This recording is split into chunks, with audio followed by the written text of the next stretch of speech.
We were super excited to have an anonymous donor fund the solar panel project for us, and we were able to get it off the ground really quickly.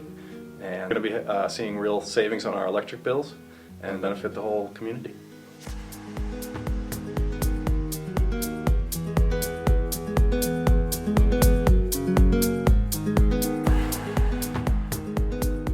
My name is Josh, and I'm an apprentice electrician. So I work with electricians and build things like the solar system on top of your gymnasium. So the project that's being done right now is we're gonna add solar panels to the gymnasium, and that includes, I think, around 300 solar panels on top. We're gonna attach them to the roof. So this part behind me, the solar panels connect into an inverter.